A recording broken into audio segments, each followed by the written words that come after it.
Bonsoir tout le monde, bonsoir les amis, soyez les bienvenus dans ce live ce soir. Je vais me faire encore un plaisir particulier à vous retrouver afin d'échanger avec chacun d'entre vous, tout en vous disant merci pour vos nombreux soutiens, merci pour votre accompagnement, merci pour la voix qui est la mienne, que vous écoutez, que vous entendez, au-delà d'entendre d'écouter la voix, mais surtout d'entendre le message que je vous renvoie. Bonsoir à tout le monde et soyez les bienvenus dans ce live ce soir. Je voudrais, comme vous le savez dans ma tradition, saluer non seulement les forces de défense et de sécurité qui chaque jour œuvrent pour ceux qui comprennent encore, pour la sécurité de notre pays, saluer en même temps les forces de la santé, c'est-à-dire les médecins, les infirmiers qui sont partout sur l'étendue du territoire national, qui eux aussi sont des soldats.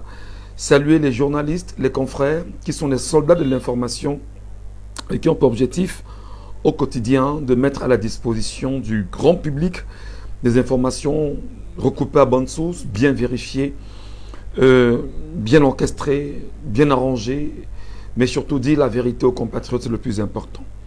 Je voudrais ce soir saluer non seulement ceux qui sont abonnés sur cette page, saluer en même temps les Camerounais qui me regardent hors du Cameroun, vous dire très infiniment merci pour vos motivations majeures, merci pour vos encouragements multiples, merci pour votre soutien, je vais même dire multiforme. Merci infiniment. Comme vous le savez, je m'appelle Michel Ngatiou, je suis journaliste camerounais, je suis en même temps animateur de radio et télévision, organisateur événementiel, spécialiste de soirées de gala parce que, comme vous le savez, nous sommes très impliqués dans des soirées de gala que nous organisons permanemment pour pouvoir joindre les deux bouts. D'ailleurs, c'est le Cameroun, on fait avec. Et aujourd'hui, je suis en train de me mettre sur une autre trajectoire et qui est cette trajectoire de ce qu'on peut considérer comme étant de l'activisme politique. L'activisme politique, c'est-à-dire qu'on soit capable d'alerter des gens, qu'on soit capable de laisser des Camerounais ou des Africains dans l'éveil qui compte pour eux, qu'on soit capable justement de s'engager pour défendre du point de vue de l'information, du point de vue je vais dire de la psychologie sociale, voilà, tout ce qui peut être gênant pour chaque citoyen. Et cet engagement, c'est pas comme si je suis allé dans une école pour pouvoir apprendre l'engagement. Ce n'est qu'à force de lire les trajectoires politiques de mon pays, lire les réalités socio, économiques, politiques, culturelles de mon pays, que je me suis dit à un moment donné, on n'a pas à attendre que des gens sonnent le glas pour qu'on puisse s'engager, qu'on puisse se dire, ben écoute, je suis utile à quoi? En quoi est-ce que je suis important pour mon pays? Et ben voilà. Donc, on peut également commencer à se voir comme cet activiste politique, mais je suis sur une lancée particulière. Je suis beaucoup plus dans mon esprit indépendantiste. Indépendantiste parce que je suis de ceux qui pensent que le Cameroun n'est pas indépendant. Et je suis de ceux qui pensent que le Cameroun devrait tout faire pour se libérer. Je suis de ceux qui pensent que nous devons travailler autour d'une génération actuelle, nouvelle, et celle à venir, pour que les combats que nos pères ont portés, que nos pères ont menés, que ces combats continuent naturellement d'exister, afin que nous puissions au terminus, c'est-à-dire le moment venu, dire que oui, nous avions atteint nos objectifs, l'engagement a été entendu et le peuple souverain s'est levé globalement pour pouvoir le faire. Je voudrais donc ce soir saluer encore les peuples du Mali qui nous montrent la voie, la trajectoire. Les peuples, bien sûr, du Burkina Faso qui aujourd'hui jouissent totalement de leur liberté, de leur indépendance. Saluer bien sûr les peuples du Niger. Le Niger qui hier était considéré comme le pays le plus pauvre de la planète, ou du moins l'un des pays les plus pauvres de la planète, qui aujourd'hui fait office d'un pays indépendant et qui a décidé avec exactitude de reprendre la bonne trajectoire pour son avenir. Ce live ce soir, madame, messieurs, je le fais pour une génération. Quand je dis une génération, je parle peut-être de ceux qui ont mon âge, bientôt 40 ans, et ceux qui auront peut-être plus de 40 ans, qui me regardent. Et vous savez qu'on parle d'une génération, c'est 10 ans, donc S'il y a ceux qui ont 20 ans qui vont regarder ce live, je vous dis bonsoir à vous qui avez 20 ans en montant. Je vous dis bonsoir à vous qui avez 30 ans en montant. Je vous dis bonsoir à vous qui avez 40 ans en montant. Je vous dis bonsoir à vous qui avez 50 ans en montant, 60 ans en montant. Vous êtes bien sûr, chacun d'entre vous, constituant d'une génération. Je voudrais parler bien sûr aux jeunes Camerounais qui sont dans la folie. Je voudrais bien sûr dire à la jeunesse camerounaise qui m'écoute ou qui m'écoutera de faire très attention à ce dans quoi elle est investie aujourd'hui. La distraction. Le dire, je ne vais pas revenir sur ce qu'on a eu à dire ici à plusieurs reprises, à alerter les Camerounais justement à faire attention de tout ce qu'on a mis autour de lui pour pouvoir le distraire et l'éloigner des enjeux importants pour son avenir. Je voudrais ici, ce soir, dire à la jeunesse camerounaise que chaque jour qui passe, lorsqu'on lit cette jeunesse camerounaise sur les réseaux sociaux, parce que ça plaise ou non, la jeunesse, les réseaux sociaux sont devenus aujourd'hui l'outil, ou du moins l'un des outils de communication les plus directs, les plus impactants, et qui permettent à chaque personne de pouvoir exprimer son aisance ou son mal-être, si je me permets de le dire ainsi. Je lis chaque jour les jeunes Camerounais dans les réseaux sociaux. Je lis chaque jour ceux qui ont 20 ans, parfois un peu plus de 20 ans, mais qui malheureusement constituent une souche qui n'a jamais connu ou qui n'a jamais compris l'histoire de notre pays. Je lis des jeunes qui ont 30 ans en montant, qui malheureusement ont été biberonnés à une politique qui les a écartés totalement, mais alors littéralement, de la vérité. Je regarde, je lis des jeunes qui ont 40 ans en montant, je lis des gens qui ont 50 ans en montant, parce que bon, voilà, parfois, moi j'ai une seule habitude, c'est que des gens laissent des commentaires, et parfois je vais regarder un peu le profil pour voir ça à quoi ressemble la tranche de celui qui est en train de commenter. Et si le commentaire il est assez intéressant, voilà, je peux placer mon regard ou le visage sur celui qui a fait ce commentaire. Et c'est comme ça que très souvent, je reconnais, je ne vais pas dire tous, hein, parce qu'ils sont quand même presque 50 000 aujourd'hui qui sont abonnés sur cette page, ou un peu plus de 46 000, disons. Je connais vraiment une bonne frange des abonnés de cette page. Pour ceux qui laissent d'ailleurs leur photo de profil, c'est aussi vrai que je me plais depuis un moment à supprimer les faux comptes, parce qu'il y a tellement de faux comptes qui n'ont pour objectif sur les réseaux sociaux que d'inonder la toile avec une information désorientante, une information décousue, une information de manipulation. Et mon but, effectivement, c'est de voir dans quel sens on peut faire ce travail. Je voudrais dire bonsoir à mon frère Guy Laurent Kwam, qui me retrouve à l'instant. Bienvenue à toi et bonsoir, et bien sûr à Hippolyte Nango, bref, à nos Kamdem, tous ceux qui sont là. Bonsoir à vous les amis. Tout ce que je peux vous demander, s'il vous plaît, c'est de partager ce live, parce que je vais essayer à ma façon, encore ce soir, d'apporter une idée dans la conscientisation, dans l'éveil de conscience, en travaillant bien sûr les paradigmes nouveaux d'un Camerounais qui se veut dire Gilles Maria SCF, bonsoir mon grand, bonsoir également à toi, bonsoir Alain Châtel Patio qui regarde. Vous savez aussi, c'est important hein, de quelquefois faire des clins d'œil comme ça à ceux qui sont abonnés, parce que faut pas que vous ayez l'impression quand on fait des lives et que vous êtes juste là à regarder et qu'on ne considère pas votre présence. Non. Bonsoir bien sûr à Alain Châtel Patio, bonsoir à Fapa Maestro, Gaël Magloire Tela, bonsoir et bonsoir à ceux qui sont là. Il est temps, madame, messieurs, que nous cessions de dire je vais faire comment, on va faire comment.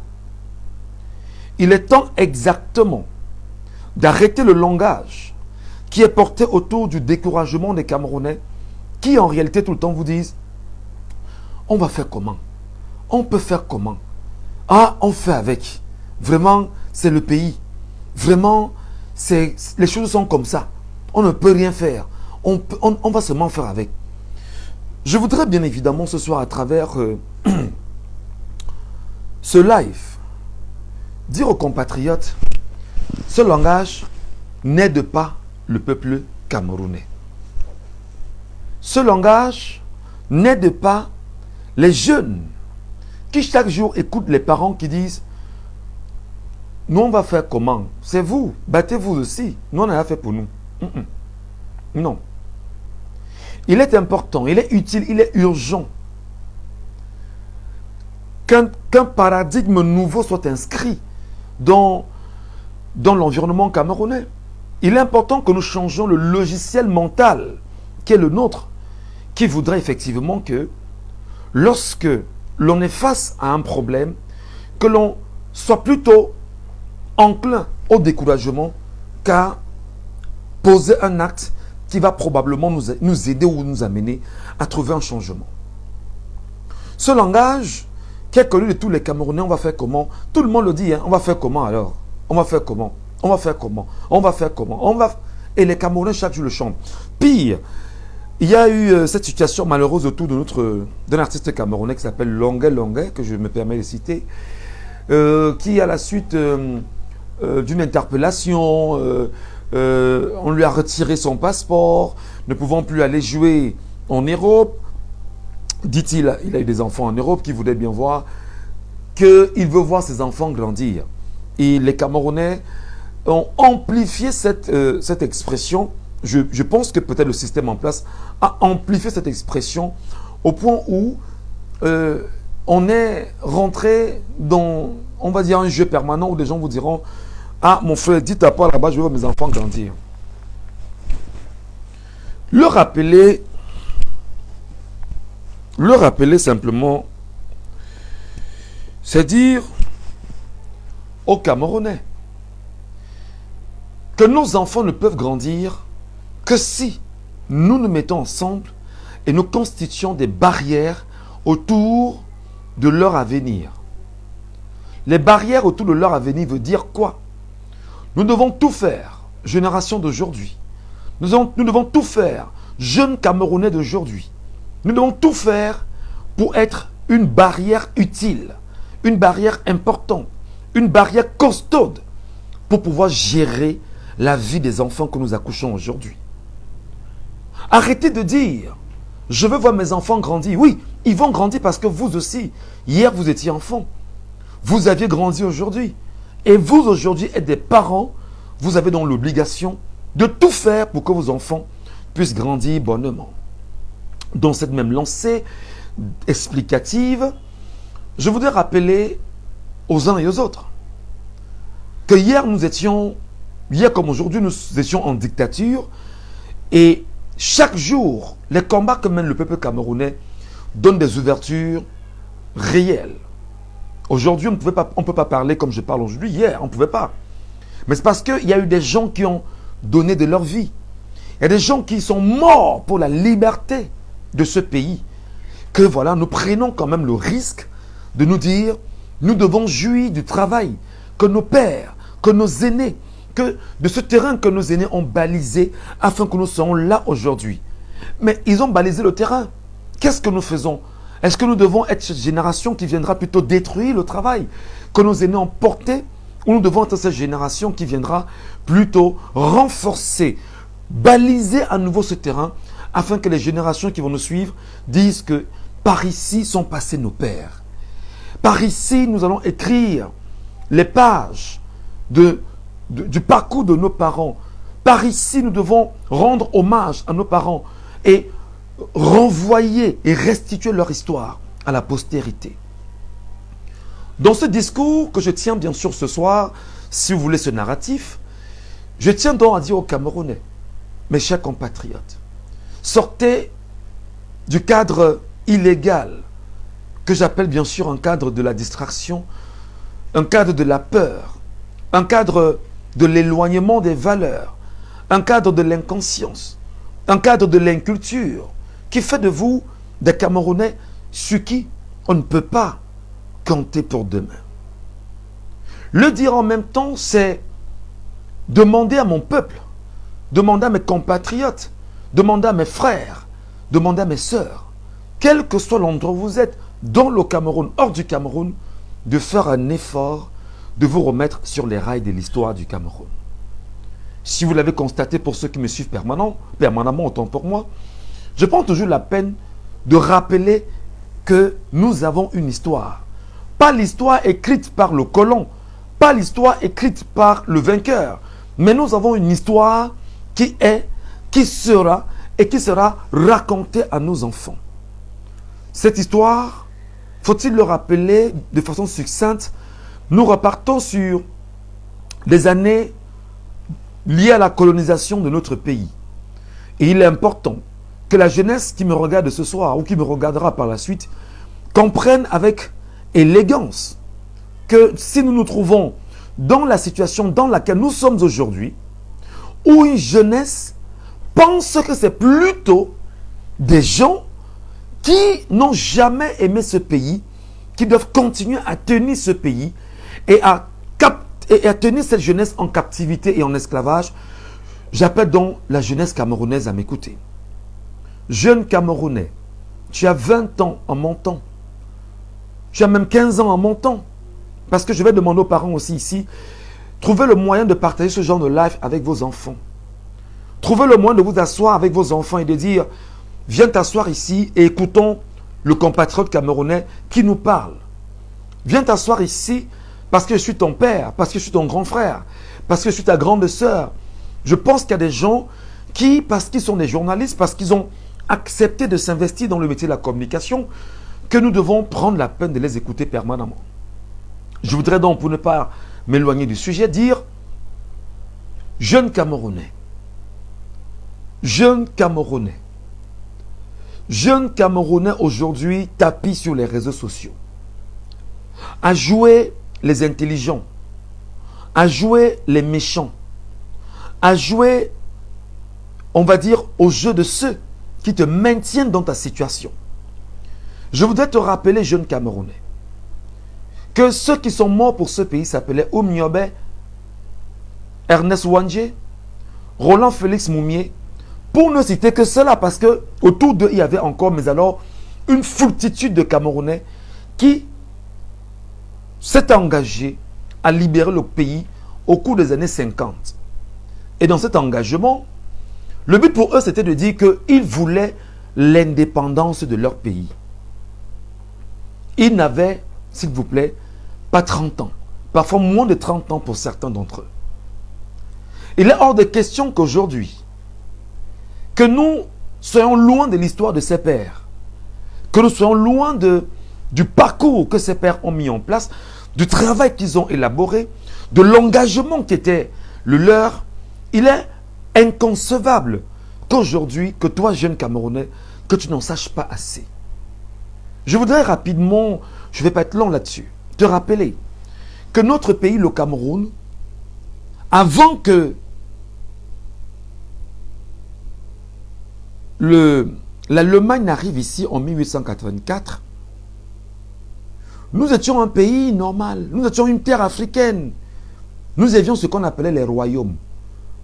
Les royaumes Sawa, les royaumes Bamileke, les royaumes les Lamidas que vous connaissez aujourd'hui. Vous avez les peuples Béti, les peuples Ekan, les peuples Pygmées. Vraiment, il y avait des royaumes, il y avait des clans, il y avait des ethnies. Et des gens vivaient bien sûr en toute sécurité dans ces configurations. Viendra bien évidemment la colonisation de notre pays. Cette colonisation arrive très exactement à un moment donné où le Portugais Fernando Po, qui d'ailleurs est celui qui a découvert le Cameroun, ayant compris qu'il y avait une guerre qui se menait en Europe, où l'ancienne Allemagne, qu'on appelait la Prusse, avait une ambition folle. C'était d'étendre ses terres. C'était justement de faire la guerre aux pays voisins et d'occuper les terres de ces pays voisins. C'était bien sûr les logiques barbares, sauvages des Occidentaux de cette époque-là. On parle bien sûr des années 1600, 1700. Leur but simplement c'était d'étendre le maximum, d'avoir le maximum de terres. Et c'est pourquoi permanemment il y avait des conquêtes de la terre. Fernando Po et les premiers marchands portugais qui sont arrivés bien sûr sur les berges du Vouri, qui ont compris la richesse du Cameroun à travers sa culture, à travers la vente, on va dire, il y avait les ivoires que l'on vendait ici, à travers tout ce qu'il y avait sur les étalages, je vais dire des comptoirs Douala, il y avait même d'ailleurs le marché des esclaves. Ils sont donc allés en Europe s'asseoir avec les Européens et leur dire, au lieu de nous faire la guerre, au lieu de tenter de nous arracher nos terres, nous, sur le continent européen, je vous conseille plutôt d'aller en Afrique parce que l'Afrique est riche. L'Afrique a des richesses incroyables parce qu'ils étaient des premiers explorateurs. Ils sont arrivés ici, ils ont compris cela et ils se sont rendus compte que pour bloquer le chemin à l'Allemagne, il fallait bien sûr que l'Allemagne, au lieu de conquérir toute l'Europe parce que l'Allemagne avait l'armement nécessaire pour le faire, l'Allemagne ayant battu sévèrement la France et ayant confisqué ce qu'on appelle aujourd'hui l'Alsace-Lorraine, les Français n'avaient jamais accepté cela. Pour eux, c'était une défaite incroyable. Les Français qui sont des personnes extrêmement rancunières, je parle ici de l'élite française, je parle ici de la classe politique française, je parle ici de ceux qui en France continuent naturellement de renforcer le sentiment esclavagiste sur le continent africain.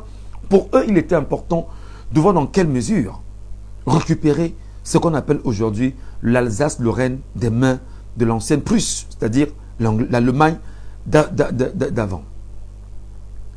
C'est comme ça justement que les pays sauvages et barbares de l'Europe, parce que je veux justement parler, j'espère que les jeunes m'écoutent, et je veux que les parents qui sont là ce soir mettent ce live avec les enfants, avec mes petits frères qui ont 20 ans, qui ont 25 ans, mon temps, peut-être ceux également qui sont un peu investis dans les recherches en histoire, afin que nous puissions parler. Dans cette logique, effectivement, le peuple barbare, le peuple européen, parce que les Européens sont des sauvages à la limite, basiquement, ce n'est pas des êtres humains qui connaissent le bon sens. C'est des gens qui n'ont Dieu que pour la domination, l'envahissement, la sauvagerie, la guerre, et c'est ce qu'ils représentent aujourd'hui.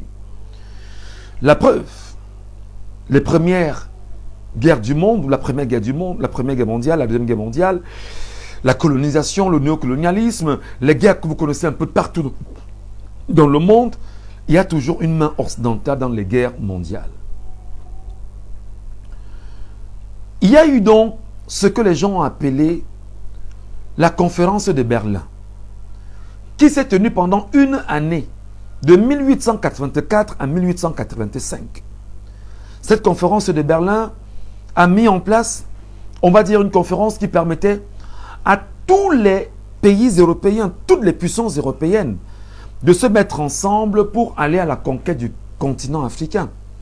Pourquoi? Parce que il ne fallait pas que l'Europe sauvage, l'Europe barbare, l'Europe meurtrière, l'Europe qui est sanguinaire à la limite, vienne bien sûr se battre sur le sol africain et montrer aux Africains qu'ils ne s'entendent pas. C'est la raison pour laquelle pendant une année, dans le sommet de Berlin ou les nombreux sommets de Berlin, Otto von Bismarck, le chancelier allemand de l'époque, a donc trouvé judicieux de rassembler, parce qu'il était la puissance de l'Europe à cette époque-là, de rassembler tous les petits pays européens pour leur dire, mettons-nous ensemble et allons à la conquête du continent africain. Mais alors, ils ont fait ce qu'on appelait un tracé auparavant. C'est pourquoi ils se sont mis ensemble, ils ont tracé les frontières, etc. Ils se sont dit, bon d'accord, moi je serai ici, toi tu seras là-bas. Mais maintenant, il faut se mettre en chemin sur le continent africain et mieux tenir le tracé que nous avions fixé ensemble. C'est donc comme ça, mes chers compatriotes, que l'Allemagne arrive en premier sur les terres camerounaises. Je ne vais pas rentrer dans les dates, c'est un peu très long. L'Allemagne est premier à arriver sur les terres camerounaises. L'Allemagne étant présente, l'Allemagne a conquis les terres camerounaises avec, mais alors, une sauvagerie à nul autre pareil. Avec une barbarie à nul autre pareil. L'Allemagne est venue et a tué des centaines de millions de Camerounais, c'est-à-dire que des millions de Camerounais pour s'imposer. Parce que vous savez, la conquête, bien évidemment, du Cameroun, regardez tous ces, comment je vais dire ça, tous ces comment je cherche le terme hein, pour pouvoir les qualifier, parce que l'Allemagne était dans une logique justement de tuer pour s'imposer. Alors qu'est-ce qu'ils ont fait en premier? Ils ont d'abord envoyé les églises avant. Dans ces églises qu'on a envoyées avant, il y avait les prêtres et pasteurs blancs.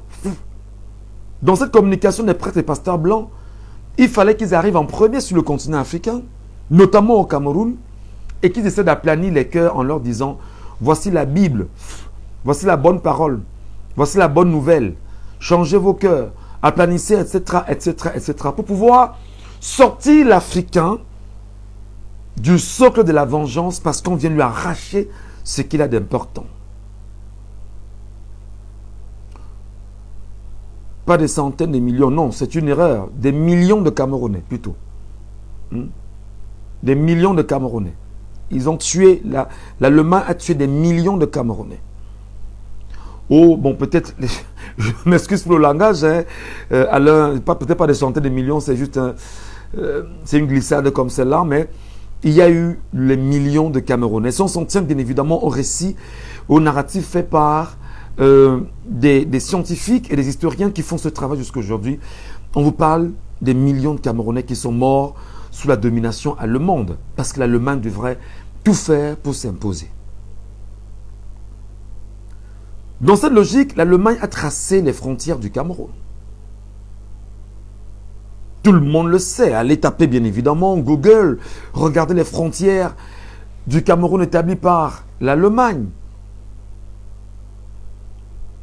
Lorsque l'Allemagne faiblit, les querelles, les tensions sont permanentes encore entre les Européens, ils engagent exactement ce qu'on appelle la Première Guerre mondiale. La Première Guerre mondiale éclate bien sûr en Europe, à partir de l'Autriche, et tout ce qui s'est passé avec. Chaque pays s'est armé, parce que chaque pays se rendant compte qu'il y a eu une filouterie, une supercherie à travers.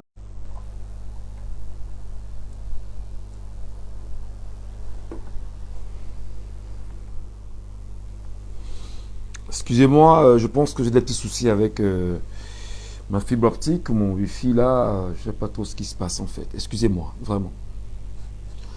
Alors justement, je suis en train de dire qu'ils se sont rendus compte qu'il y a une supercherie.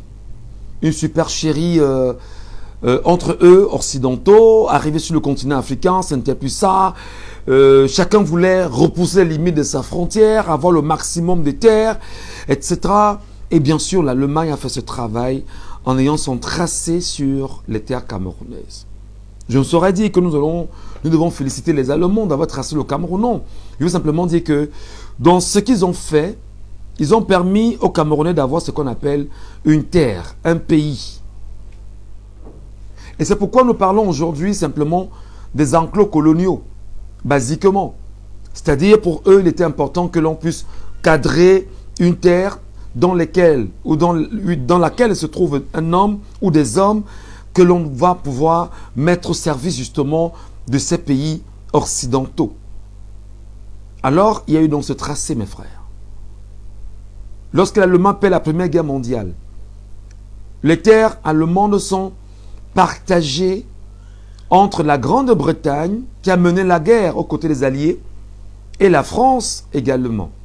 La France qui a pris une bonne partie du Cameroun, et la Grande-Bretagne qui avait déjà par le passé conquis le Nigeria, prendra également ce qu'on appelle aujourd'hui la partie nord-ouest et sud-est du Cameroun, si vous voulez la zone anglophone, qu'à un moment donné, il y avait cette volonté de rattachement au Nigeria. Dans cette logique, madame, monsieur, vous comprenez que l'Allemagne a été chassée du Cameroun. La France est entrée au Cameroun. La France pernicieuse, la France dangereuse, la France sauvage, la France barbare, la France meurtrière est entrée au Cameroun et s'est imposée aux côtés de la Grande-Bretagne. Et c'est comme ça donc que ces deux pays occidentaux ont morcelé notre terre. Les terres qui nous étaient léguées hier par l'Allemagne et qui a été chassée. C'est dans cette veine que dans les années 50, nos pères, Oumniobé, pour ne citer que Oumniobé et les autres, vont demander bien sûr à la France et la Grande-Bretagne de partir du Cameroun et de laisser nos terres comme elles étaient au départ. De laisser notre pays comme le pays, ils l'ont trouvé. C'est dans cette logique, effectivement, que voulant faire du Cameroun un pays réel, existant, un pays indépendant, un pays qui compte également avec des hommes, avec une nation, avec un drapeau, avec les textes fondamentaux, les Oumniobé, effectivement, entreront bien sûr en guerre contre les Occidentaux. Faudrait-il vous le rappeler, chers compatriotes, que dans cette même logique, la France et l'Angleterre se sont partagés le Cameroun sous le prisme des Nations Unies. Permettez que je vous rappelle qu'après avoir perdu la guerre, je parle de l'Allemagne, après avoir perdu la guerre de la Première Guerre mondiale, on récupère bien sûr ces colonies sur le continent africain, notamment le Cameroun, et on met le Cameroun sous tutelle de la Société des Nations. Sachez déjà que la Société des Nations, c'est ce qu'on appelait hier la SDN. Cette SDN qui a été créée au lendemain de la Première Guerre mondiale, qui est ce qu'on appelle aujourd'hui l'ONU. Donc l'ONU est née sous la SDN. La SDN est née au départ et a migré et a évolué jusqu'à aujourd'hui. On parle de l'Organisation des Nations Unies.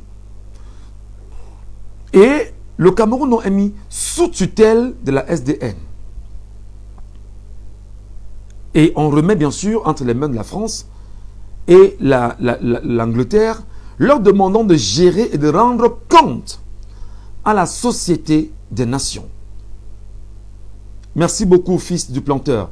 Pays sous mandat de la SDN et après sous tutelle de l'ONU, effectivement. Merci infiniment pour ce... C'est important, hein, parce que vous savez, on va toujours se corriger, c'est très important que l'on ne perde pas un fil, bien sûr, de notre histoire. Et dans cette logique, mes chers compatriotes, il y a eu donc cette volonté pour la SDN de comprendre exactement ce qui se passe au Cameroun. Plus tard, ce sera, comme nous rappelle Fils du Planteur, exactement un pays qui sera placé sous tutelle de l'Organisation des Nations Unies. Dans cette même logique, vous comprenez que le Cameroun n'appartient ni à la France, ni à la Grande-Bretagne.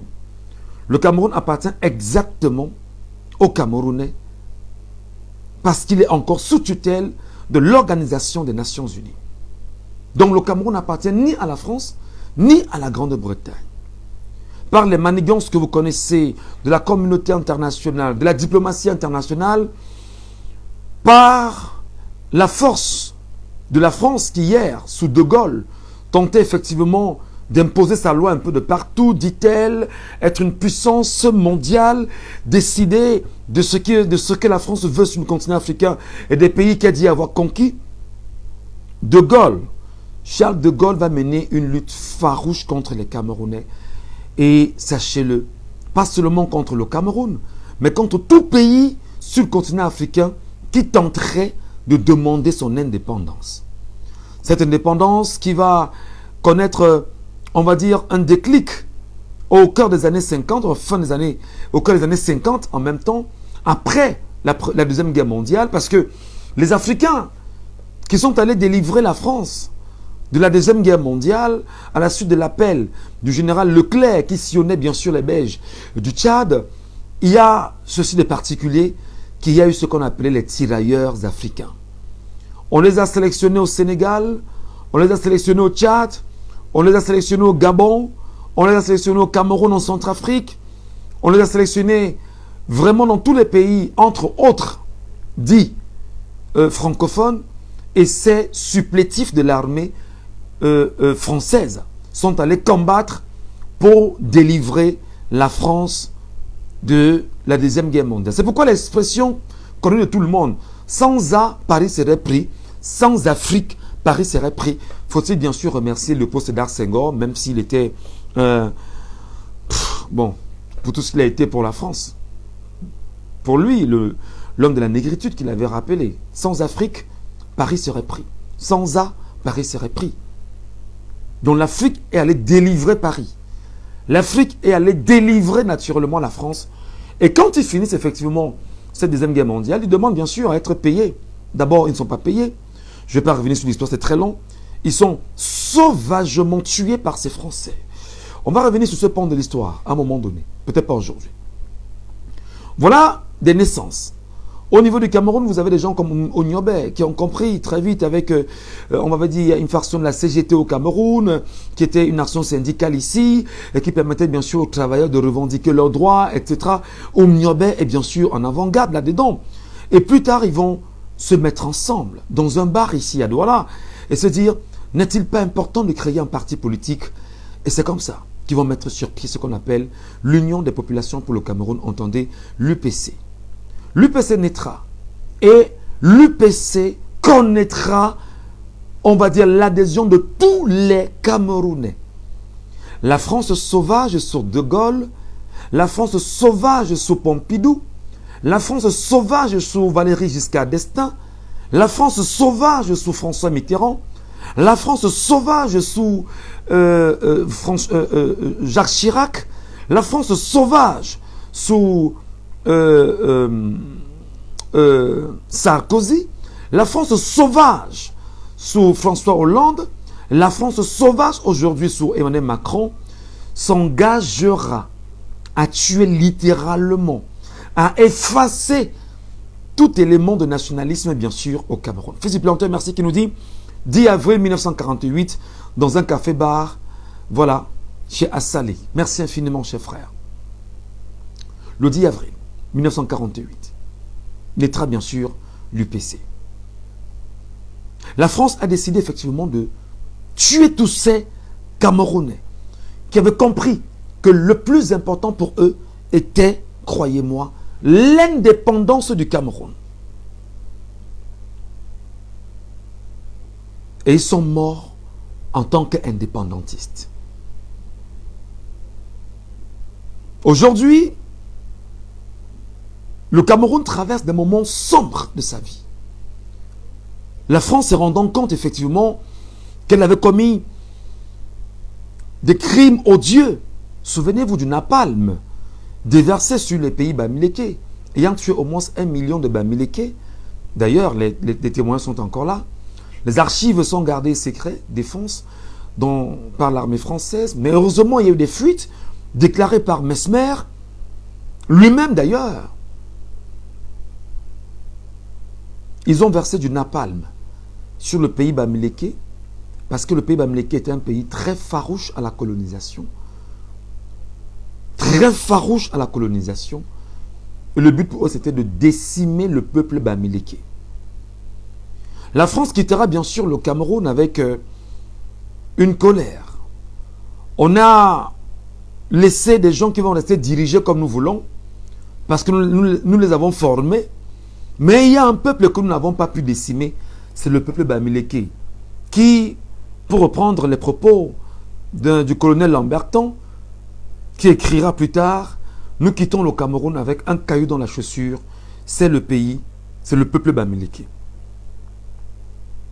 Aujourd'hui, cette France, en partant, a cultivé dans la tête de l'élite camerounaise la haine du peuple bamileke. Cette France, en partant du Cameroun, a construit un paradigme, je veux dire un logiciel dans la tête de l'élite. Ceux qui ne voulaient pas de l'indépendance et à qui la France a remis l'indépendance, il leur a mis le pays entre les mains en leur disant « Battez-vous à construire un logiciel de pensée tel que les Bamileke ne doivent jamais prendre le pouvoir au Cameroun. Les Bamileke doivent tout faire pour être éradiqués. Les Bamileke doivent tout faire pour être mis de côté. Les Bamileke doivent tout faire pour être mal vus dans la société. Les Bamileke ne doivent pas être la bienvenue autour de vous et même dans l'administration. Parce que ce peuple-là nous a tenu tête. Et nous, le peuple français, nous sommes un peuple rancunier. Nous leur gardons une dent. Parce que, à cause d'eux, nous sommes obligés de quitter le Cameroun très rapidement et d'acter ce qu'on appelait l'indépendance du Cameroun. Avec bien sûr la mort de Omniobé, Ernest Ouandjé, tout ce qu'on a fusilé ici, la France dira partir, mais mettra bien évidemment sur pied un système politique drastique, sauvage, barbare, tenu par le feu président Amadou Ahidjo, qui d'ailleurs, je vous le rappelle, après la mort de Roland Félix Moumié, tué par un agent secret français, William Bechtel, à Genève, par empoisonnement au thallium, le président Amadou Ahidjo n'acceptera pas que le corps de Roland Félix Moumié revienne au Cameroun. Au moment où je vous parle, personne ne sait exactement où se trouvent les restes de Roland Félix Moumié.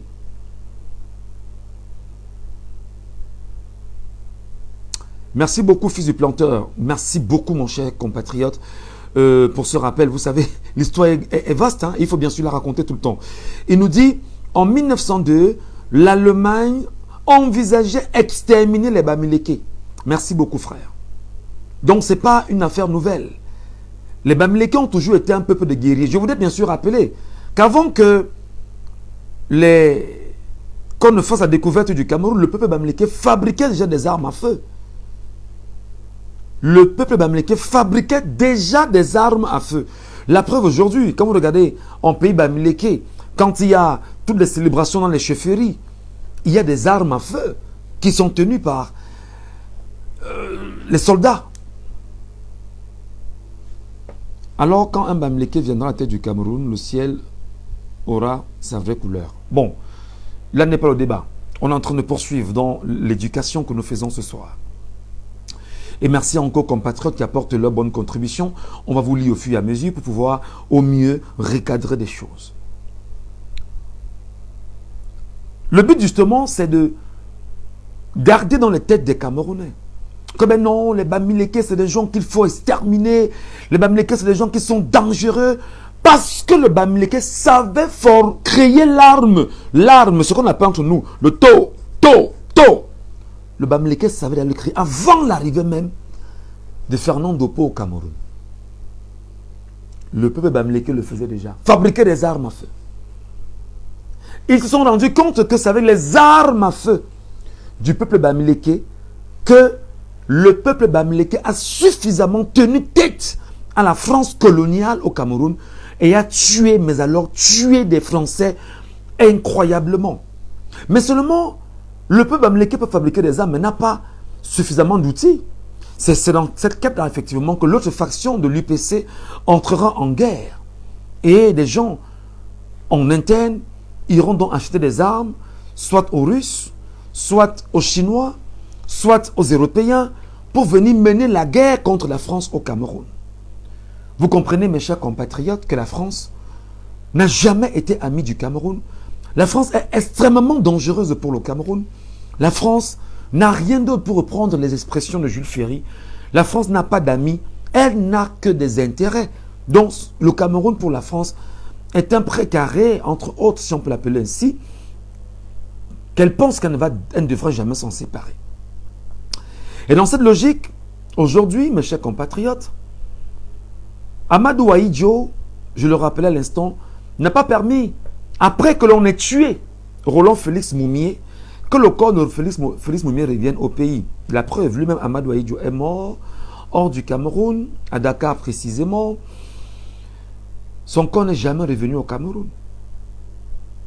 Sa dépouille n'est jamais revenue au Cameroun. Est-ce que celui qui est là aujourd'hui fera la même chose? Je n'en sais trop rien, mais attendons de voir ce que l'histoire nous donnera. Lorsque Amadou Ahidjo a collaboré avec les Français parce qu'il était avide de pouvoir lui aussi, le Cameroun, il a été de toutes les guerres néocoloniales menées au Cameroun par la France.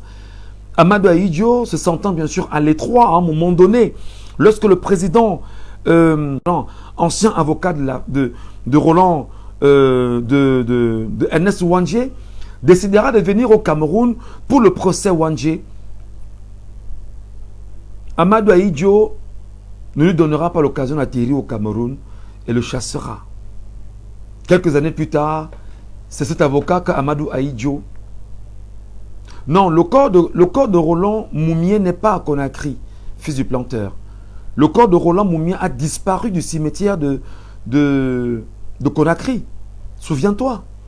Ce corps a disparu. Souviens-toi que Madame Moumié, de regretter mémoire, elle le sait, est allée là-bas une fois et s'est rendu compte que le corps de son mari n'y était plus. Parce qu'on s'est rendu compte qu'avec le temps, on pouvait exhumer le corps de Moumié et refaire une autopsie. Et cette autopsie devait justement démontré que Mumia avait exactement été tué au thallium. Et ce thallium, justement, il y a des résidus qui restent dans le reste de l'humain. D'ailleurs, tu le sais très bien. C'est pourquoi la France, à travers bien évidemment une clique de personnes, elle s'est arrangée à faire disparaître les restes de Mumia. Cette Mumia avait été enterrée au cimetière de Conakry grâce à Sékou Touré. Parce que Amadou Ahidjo ayant refusé que le corps de Mumia arrive au Cameroun, Sékou Touré, lui qui était aussi dans le mouvement indépendantiste, a demandé justement que le corps soit reconduit à Conakry, et puis on l'a enterré au cimetière de Conakry. D'ailleurs, il faut rappeler qu'il y a toute une école aujourd'hui à Conakry qui est dédiée à Félix Roland Moumié. Au Cameroun, il n'y en a pas. Il n'y en a pas. Bon, ce n'est pas dans le sujet. Donc vous comprenez simplement dans le narratif que je suis en train de vous apporter, vous présenter ce soir, que tout a été fait pour que la France tienne le Cameroun d'une main de fer, comme c'est le cas jusqu'à aujourd'hui. Paul Biya, qui a été coopté par Louis-Paul Odjoula, je rappelle que Louis-Paul Odjoula, c'était un administrateur français au Cameroun. Il a été d'ailleurs même député au Cameroun et tout ce qui allait avec. Mais il avait un but, c'était de détecter en fait des jeunes Camerounais qui étaient non seulement brillants, qui étaient soumis, des jeunes Africains qui pouvaient, des jeunes Camerounais qui pouvaient rester très obéissants.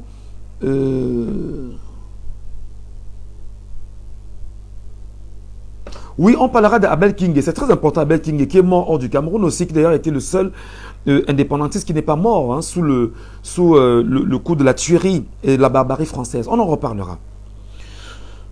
J'ai perdu un peu le fil des idées. Je parlais justement de Paul Biya, actuel président de la République du Cameroun. Qu'est-ce qui se passe? Il est détecté par Louis-Paul Odjoula. Il finit ses études, il obtient bien évidemment son baccalauréat au lycée Leclerc ici à Yaoundé. Lycée Leclerc encore, comprenez, c'est un lycée français. Il est pêché comme ça par Louis-Paul Odjoula. Allez, il bénéficie d'une bourse, il va en France. Il se bat à avoir fait 3 ans à étudier le droit en France. Plus tard, il reviendra, il entrera dans une école qu'on appelle les hautes écoles, les hautes études d'outre-mer, qui, en fait, c'est un peu comme l'ENAM de la France, mais l'ENAM qui avait pour but de former les administrateurs des colonies. Et vous sortez de là avec un diplôme d'administrateur de colonie. Donc, le plus grand diplôme de Paul Biya aujourd'hui, c'est le diplôme d'administrateur de colonie. C'est son plus grand diplôme, parce qu'en fait, on vous dira, ah ben écoutez, il a eu ci, il a eu ça. C'est son diplôme, encore que ce n'est pas un diplôme. Bref, là n'est pas le trait. Louis-Paul Odjoula, à travers bien sûr ces mécanismes, permettra à Paul Biya d'entrer dans le gouvernement du président Amadou Ahidjo. Tour à tour, il va prendre des positions assez importantes. Secrétaire général, je crois, ministère de l'Éducation, je pense bien, si j'ai bonne mémoire. Entre autres, il va occuper des fonctions importantes au secrétariat général de la présidence de la République. Et il sera également Premier ministre. Donc, il maîtrise en fait tout le système et c'est exactement ce dans quoi il est investi aujourd'hui. Et dans cette logique, le président Paul Biya accepte d'être la continuité d'Amadou Ahidjo avec la volonté de la France. Le président Paul Biya déclarera à plusieurs reprises qu'il est le meilleur élève de la France. Le président Paul Biya, chaque année, ira en France revoir les positions entre le Cameroun et la France. Donc, encore que les accords de la France, les accords de la France-Afrique menés avec le Cameroun, jusqu'à aujourd'hui, le président Paul Biya ne s'est jamais offusqué de cela. Et en 42 ans, il est là à la tête du Cameroun. Il est le meilleur élève de la France. Il fait la volonté de la France. Il fait le plaisir de la France. Les Français l'aiment beaucoup parce qu'entre autres, les entreprises françaises sont bien installées au Cameroun. Et au pire même d'ailleurs des cas, une entreprise française aujourd'hui qui gère le renseignement camerounais à travers la puce électronique qu'on a dans nos téléphones aujourd'hui qui s'appelle Orange est allé jusqu'à créer une banque à qui le ministre camerounais des Finances a octroyé un agrément. Aujourd'hui, vous ne parlez pas seulement d'Orange. On ne parle pas seulement d'Orange. Vous connaissez les entreprises françaises au Cameroun. Tapi au Cameroun, Puissante au Cameroun. Le bois camerounais. Le bois camerounais jusqu'ici appartenait à Valéry Giscard d'Estaing. C'était pour lui sa propriété.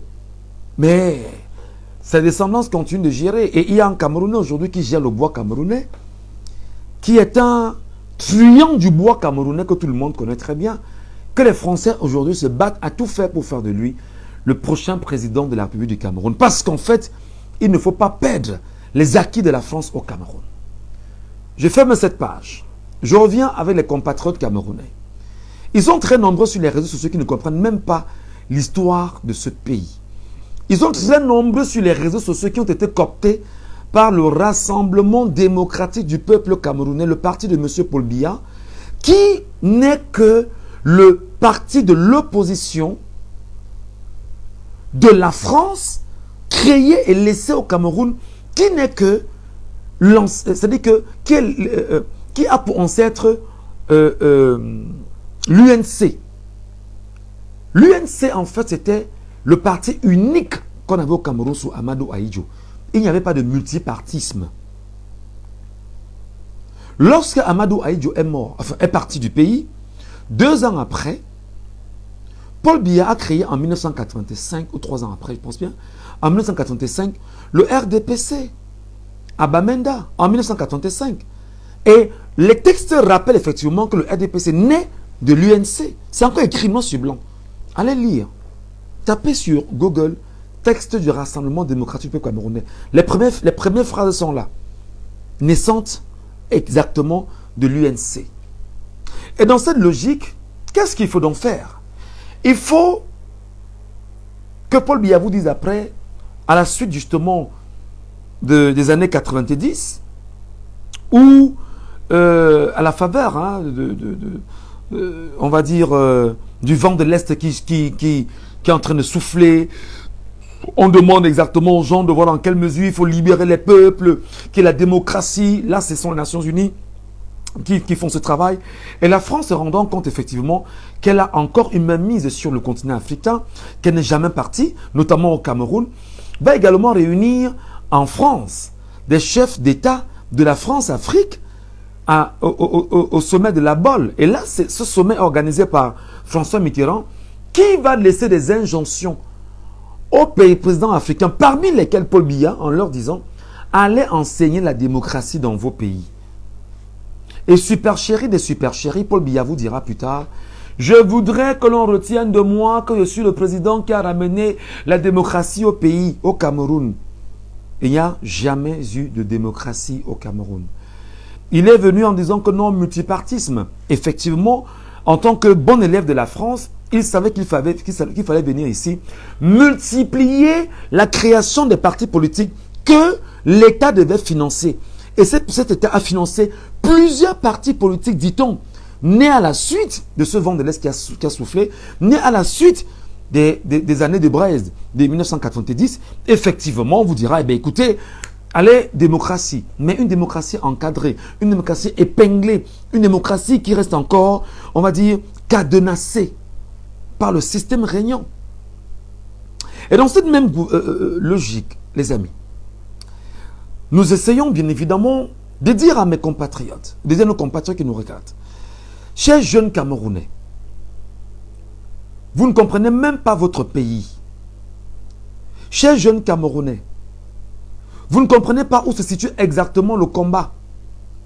Le combat que vous devez mener en tant que jeunes Camerounais, c'est de militer pour la vraie indépendance du Cameroun.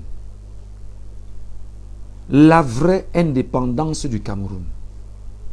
Et dans cette vraie indépendance du Cameroun, on a tué l'UPC. Regardez ce que Paul Atangandi a fait aujourd'hui. Paul Atangandi a saucissonné l'UPC, reconnaissant le mandataire qui a perdu le procès par la justice camerounaise comme étant le vrai mandataire de l'UPC. Aujourd'hui, le même système camerounais, toujours sur Paul Biya, qui n'a rien perdu des méthodes françaises, s'est divisé pour régner, diviser, morceler, entrer dans les partis politiques, tuer ces partis politiques, créer des problèmes dans ces partis politiques, ne leur donner pas l'occasion d'exister. C'est la raison pour laquelle aujourd'hui le mouvement pour la renaissance du Cameroun du professeur Maurice Kamto est un parti qui est extrêmement détesté au Cameroun par le système régnant. Et nous, Camerounais, jeunes Camerounais qui avons compris ceci, nous allons renforcer ce narratif afin que nos compatriotes comprennent qu'ils doivent arrêter de dire on va faire comment. Souvenez-vous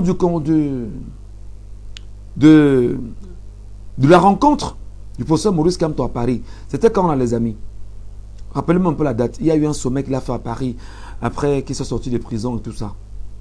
C'est pas un sommet, c'était... on parle de quoi là? C'était pas un sommet. C'était quoi là? Le bain de foule que le professeur Maurice Kamto a fait à Paris là. C'était quoi là? Avec les... Après qu'il soit sorti de prison, souvenez-vous. Le professeur Maurice Kamto est allé à Paris. Et le professeur Maurice Kamto a laissé un message important au cœur de la Bastille. Pour ceux qui ont la force d'écouter, je vous demande d'aller écouter. Le professeur Maurice Kamto, je dis, il ne faut pas suivre bêtement les choses en fait. C'était en 2021, merci beaucoup. Voilà la tournée pour dire merci à la diaspora. Voilà, merci beaucoup. Le meeting, voilà, je cherchais le mot. Le meeting de Maurice Kamto. Le meeting de Maurice Kamto à Paris en 2021. Le professeur Maurice Kamto, président national du mouvement pour la renaissance du Cameroun, est allé à Paris remercier la diaspora pour son engagement. Et lorsqu'il est arrivé, pour les Camerounais qui ont l'oreille, qui savent lire l'histoire, qui savent écouter l'histoire, il est allé rappeler à Paris comment la France a fait pour devenir la République française. Il a retracé l'histoire de cette France-là. Donc pour passer un message à cette France, que le combat de nos pères est loin d'être terminé. Comme pour passer un message à la France pour lui dire que le nationalisme que vous avez combattu est loin d'être terminé. Comme pour dire aux Africains et aux Camerounais que nous devons continuer la lutte pour l'indépendance, la vraie indépendance du Cameroun. Et pour ceux qui ont tendu l'oreille, le professeur Maurice Kamto, dans ses nombreuses conférences, l'a toujours mentionné. Aujourd'hui, c'est l'homme le plus détesté du Cameroun. C'est l'homme le plus détesté du Cameroun parce qu'en réalité, la France se sent menacée par Maurice Kamto par le biais du RDPC qui représente la France au Cameroun avec tout le système qu'il a mis en place partant de Paul Biya, président de la République du Cameroun, qui est le président national de ce RDPC, tout le gouvernement camerounais avec quelques éléments. Partagez le live, les amis. On ne peut pas parler de l'intelligence comme ça, vous ne partagez pas. On ne peut pas parler du Cameroun dans cette formule et vous ne partagez pas, mes compatriotes. Vous ne pouvez pas. Ce n'est pas normal. Partagez le live, s'il vous plaît. Et envoyez des cœurs pour le sécuriser. Dans cette logique, effectivement, la France qui sait qu'elle est encore au Cameroun par Paul Biya, par l'Assemblée nationale, sa majorité obèse, par le Sénat, sa majorité obèse, par le Conseil constitutionnel, sa majorité obèse. Tous les anciens membres du Conseil constitutionnel sont des anciens RDPcistes. Par le Conseil économique social, avec Luc Ayang, qui est encore un RDPciste profond, par l'armée camerounaise qui est tenue par Paul Biya lui-même, qui est ministre de la Défense au Cameroun, par tous les médias camerounais, tenus effectivement par le système en place, c'est-à-dire la France n'a jamais quitté le Cameroun. Et dans cette logique, effectivement, qu'est-ce qu'il a eu de faire? Quand on se rend compte qu'il y a un parti politique qui rentre dans la volonté du peuple camerounais, on s'arrange à tout faire pour tuer ce parti politique, ne pas lui donner une seule occasion d'exister. Et quand on a un leader de l'opposition qui est aussi intelligent comme le professeur Maurice Kamto, les amis, le live est attaqué, s'il vous plaît, partagez-le, partagez-le, partagez-le, partagez-le. Partagez le live et envoyez des cœurs, s'il vous plaît. Ce live est attaqué, on me fait savoir.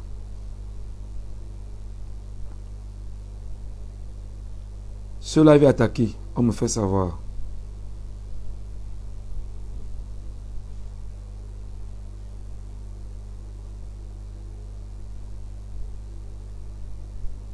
Le live est attaqué, les amis. On me fait savoir qu'il est attaqué, faites attention.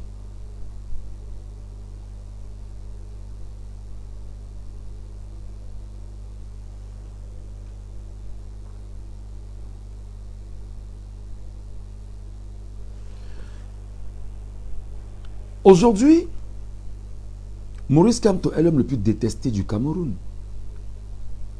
Et il y a des cabinets noirs érigés par le parti au pouvoir, mis en place pour pouvoir trouver tous les moyens possibles de sortir des têtes des Camerounais la place qu'occupe le professeur Maurice Kamto et son parti, le Mouvement pour la Renaissance du Cameroun. Pour ceux qui ont lu le projet de société du MRC, allez le relire encore et comprendre quelle est la trajectoire du MRC. Je voudrais bien sûr le dire aujourd'hui, je ne suis pas membre du MRC, mais je suis qu'un Camerounais qui regarde et qui lit. Mouvement pour la Renaissance. Mouvement pour la renaissance du Cameroun. Faire renaître le Cameroun. Reconstruire le Cameroun. Renaître le Cameroun, c'est comprendre les frontières du Cameroun. Le professeur Maurice Kamto, dans l'affaire Bakassi, vous n'avez pas compris grand chose, connaît les vraies frontières du Cameroun. Le mouvement pour la renaissance du Cameroun. Le professeur Maurice Kamto maîtrise les frontières du Cameroun. Il connaît l'histoire du Cameroun. Il connaît les réalités qu'on a eues sous le Cameroun. Je dis le Cameroun, sous ce qu'on appelle le maquis français au Cameroun. Il connaît l'histoire totalement. Et aujourd'hui, cet homme s'est engagé effectivement sur une trajectoire. On me dit, bah, écoute, Michel, ne prends pas position, mais je ne restitue que les faits. Le professeur Maurice Kamto a choisi simplement de s'engager pour que le Cameroun puisse renaître. Et pour que le pays puisse renaître, qu'est-ce qu'il fait? Avec son parti politique, le mouvement pour la renaissance du Cameroun, on ne peut pas parler de renaissance du Cameroun sans parler de l'histoire du Cameroun. Et l'histoire du Cameroun engage tellement de choses que la France sera obligée de reconnaître devant tous les Camerounais qu'elle a posé un génocide au Cameroun en pays bamileke. Et c'est pourquoi le narratif aujourd'hui de bon nombre de compatriotes qui sont dans le RDPC, ils vont renforcer un bamileke ne sera jamais président au Cameroun. Parce qu'en réalité, le bamileke camerounais Maurice Kamto, ayant compris ce que c'est que la renaissance du Cameroun, s'engage pour une vraie renaissance du Cameroun et sait que sur des faits d'histoire, il demandera, c'est-à-dire le Cameroun demandera des comptes à la France parce qu'on ne saurait parler de renaissance du Cameroun sans parler d'histoire du Cameroun. C'est pourquoi aujourd'hui, ils se battent corps et âme pour maintenir le Cameroun dans le statu quo. Ils se battent corps et âme pour empêcher que le MRC ne puisse effectivement éclore et prendre des positions sur le Cameroun globalement. Malheureusement, c'est peine perdue. Chaque Camerounais connaît dans sa tête le mot MRC. Chaque Camerounais connaît dans sa tête le mot RDPC. Il y a des manipulations aujourd'hui qui sont faites sur les réseaux sociaux. Oh non, le RDPC c'est le MRC. C'est faux. Le RDPC, c'est le RDPC. Le RDPC ne sera jamais le MRC. Et le RDPC n'a jamais été le MRC. Le MRC n'a jamais été le RDPC.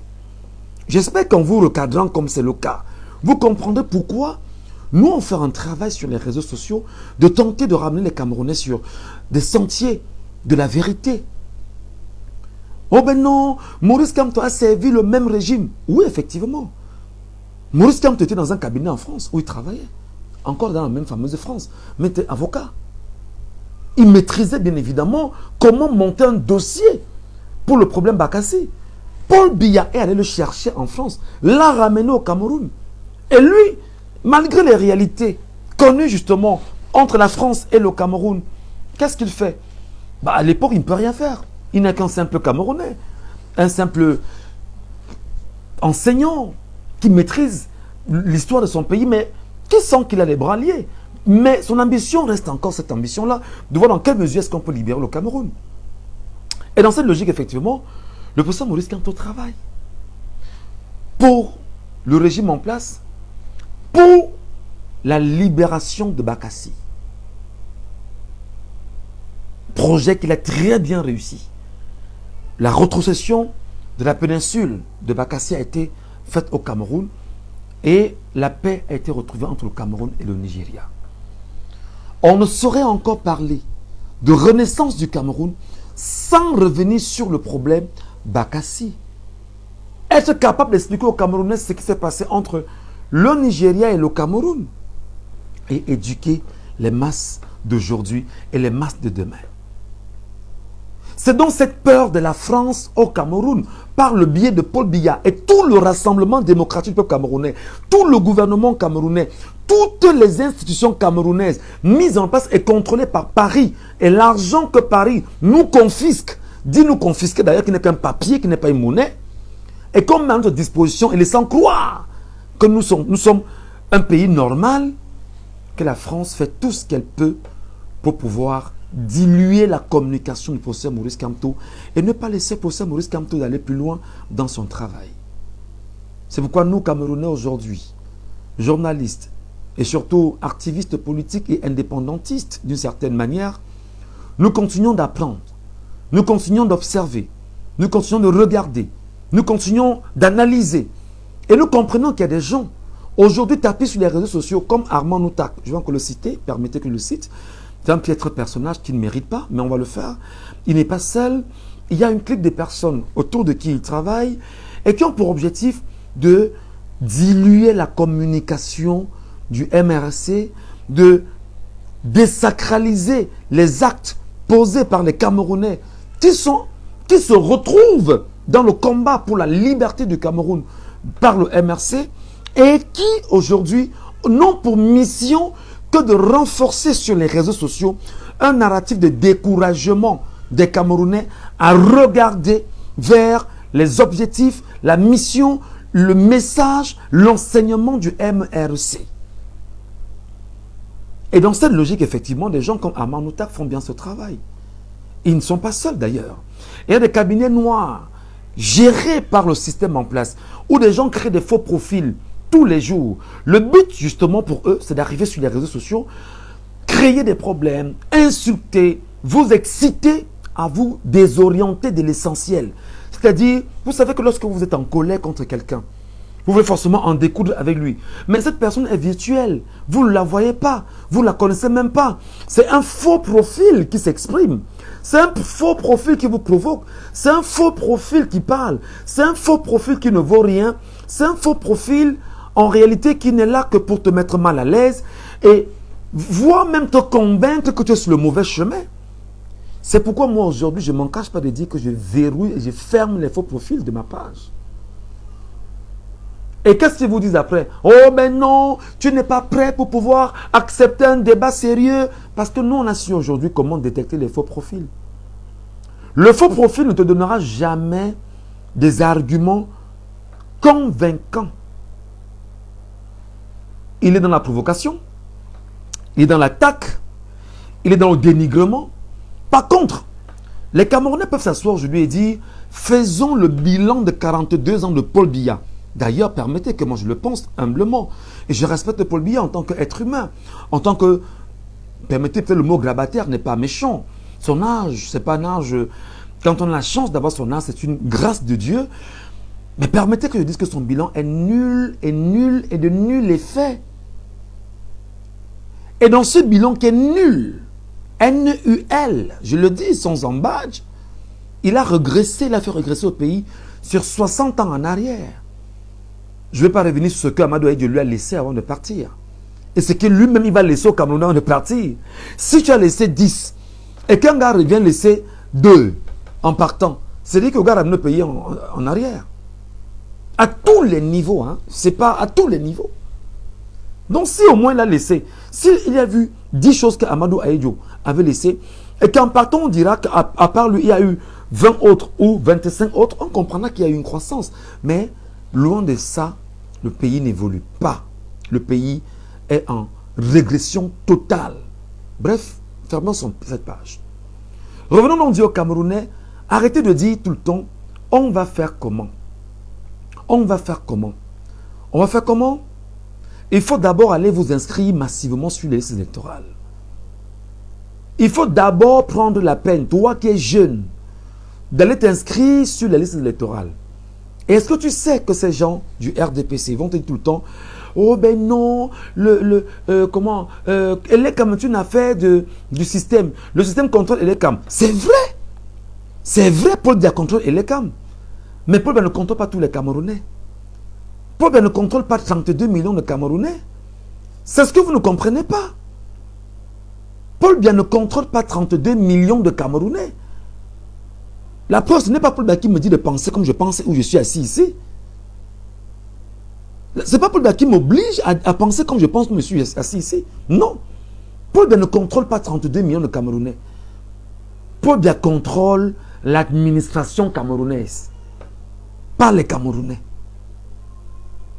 Cette administration qui dit travailler pour les Camerounais, Paul Biya la contrôle. Au nom de l'Élysée. Pas au nom du peuple camerounais. Partagez-moi ce direct, les amis. J'ai encore 20 minutes avec vous. Partagez ce direct, les amis. J'ai encore 20 minutes avec vous, s'il vous plaît. Partagez-le, s'il vous plaît. C'est très important. Qu'est-ce qu'il faut donc faire, mon frère? D'abord, arrête de t'embourber dans des bêtises qui t'empêchent de te demander quelle est l'histoire de mon pays. Arrête de te mettre dans des bêtises qui t'empêchent de te demander demain ressemblera à quoi. Sors du football, mon frère, ma soeur. Sors des bars. Le bar, je te dis que les gens vous disent que l'alcool garde encore les Camerounais. C'est faux. L'alcool ne garde pas les Camerounais. On s'est arrangé à mettre l'alcool au service des Camerounais afin que, en buvant, que vous ayez des cerveaux rouillés, que vous soyez malade, que vous soyez souffrant et que vous soyez incapable de pouvoir, si jamais il y a une vraie révolution, de vous lever et aller à la révolution. Parce que... Et c'est justement dans cette veine-là que des jeunes de 20 ans boivent un casier. Un enfant de 20 ans boit un casier de bière. Il n'a pas connaissance, il n'a pas conscience de l'impact de l'alcool dans son organisme. Les télévisions, les radios, les presses font la promotion de la bière. Et les gens boivent vraiment. C'est la pub et tout ça, la fois on boit. Mais on n'a pas conscience de l'impact de l'alcool dans son corps. On vous dit qu'en 2023, le pays a consommé 1 milliard de litres de bière. Ça, ce sont les chiffres d'une seule entreprise brassicole. On ne donne pas le reste des autres entreprises brassicoles. Et qui, au premier semestre, cette entreprise brassicole a atteint son objectif annuel en 6 mois. Au Cameroun. Avec une jeunesse qui dit « Je veux le changement, je veux le changement, je veux le changement », incapable de se lever et de se dire « Je veux d'abord lire l'histoire de mon pays et comprendre ce changement. Qu'est-ce qui a été fait ?» Pendant qu'il boit, il raconte des bêtises. « Oh ben non, vraiment Maurice Kamto c'est qui? Il n'y a pas de position au Cameroun, rien ne peut se faire sans... » Et ce narratif, on l'amplifie. Et lui-même, parce qu'il n'est pas allé à l'école, lui-même parce qu'il a un cerveau rouillé par l'alcool, lui-même parce qu'il ne lit pas, lui-même parce qu'il ne comprend pas grande chose, qu'est-ce qu'il vous fait? Il porte ce narratif et le renforce dans les quartiers à des Camerounais également qui ne sont pas allés à l'école, qui ne comprennent pas la politique, qui ne s'intéressent pas à la politique, parce qu'en même temps, les médias camerounais sont tenus de ne pas avoir ce type de discours que j'ai ici sur les réseaux sociaux, dans les médias. La preuve, je travaille dans une radio, je ne pourrais pas avoir ce langage dans la radio où je travaille. Au Cameroun. C'est pourquoi, mes chers compatriotes, je vais vous dire, inscrivez-vous sur les listes électorales. Soyons 20 millions à être inscrits sur les listes électorales. Le mois dernier, en mobilisant les Camerounais, en leur disant... je ne peux donner ma bière qu'au Camerounais qui va me présenter sa carte d'électeur. On était dans la mouvance en fait de tout ceci. On était dans cette logique. On voulait amener les gens. Parce qu'on s'est dit, ben, ils aiment la bière, donc on leur donne la bière. On va dire, buvez donc la bière et puis inscrivez-vous. Et ils sont sortis en masse parce que beaucoup ont appris qu'on pouvait boire une bière et s'inscrire. Mais ce qui est beau, c'est qu'on a arrêté la phase de la bière. On a dit maintenant, pensez votre avenir. J'ai mis en place un projet en rendant d'abord un hommage mérité à Ernest Ouandjé en disant que pour Ernest Ouandjé, battons-nous à être 20 millions de Camerounais inscrits sur les listes électorales avant 2025. Parce que le 31 août 2024, ils vont fermer les inscriptions sur les listes électorales. Ceux qui n'ont pas eu la capacité de s'inscrire pendant 5 ans ne le feront pas. Parce qu'en année électorale, l'année prochaine, sauf erreur de ma part, je ne sais pas si on pourra s'inscrire véritablement sur les listes électorales. C'est pourquoi je dois lancer la campagne. Soyons 20 millions de Camerounais à être inscrits sur les listes électorales. Dans cette campagne, je me suis dit, trouvons tous les moyens nécessaires pour que le message passe, pour que les Camerounais comprennent qu'il s'agit de l'indépendance du Cameroun, qu'il s'agit de la libération du Cameroun, du système BIA, du RDPC, chasser la France, penser la rupture et redéfinir le cadre de la renaissance du Cameroun que nous voulons tous ensemble. Et dans cette logique, j'ai lancé aux Camerounais, je lance une main tendue en tant qu'individu. Je veux des cadeaux des Camerounais.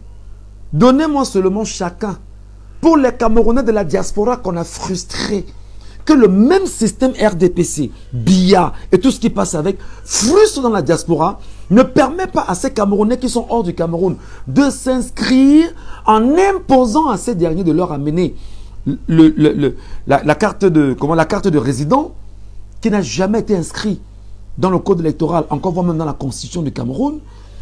Ils s'arrangent justement à le dire, faisons tout ce qui est de notre possible pour bloquer la diaspora à s'inscrire sur les électorales. Je dis dans cette diaspora, je vous tends la main. Chers compatriotes de la diaspora, vous êtes 1 million, vous êtes 2 millions, vous êtes 3 millions. Je veux que ce message arrive dans tous les coins et recoins du Cameroun. Je veux que vous me donnez chacun 200 francs. Mettez-moi devant. Je suis votre petit frère. Je suis votre frère. Je suis votre grand frère pour certains. Donnez-moi 200 francs à travers le lien que je vous ai donné là. Mettez 200 francs de cagnotte. 200 francs.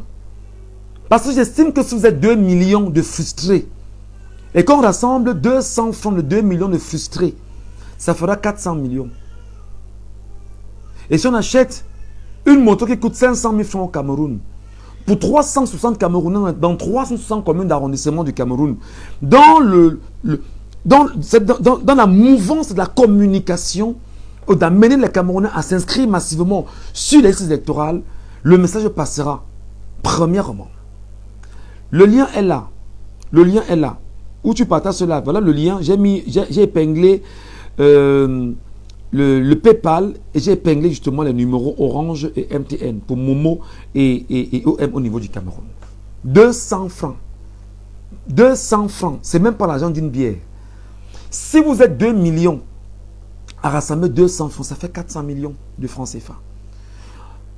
360 motos coûtent 180 millions de francs CFA. Fois 2, ça fait combien? Vous vous rendez compte qu'en 2 mois, on va faire une campagne extraordinaire. Parce que les Camerounais, il faut leur dire exactement ce qu'ils gagnent. En pensant la rupture. Qu'est-ce que je mets dans devant? Je dis aux Camerounais, une moto, ça peut t'aider, premièrement, à travailler et générer 3 000 francs chaque jour.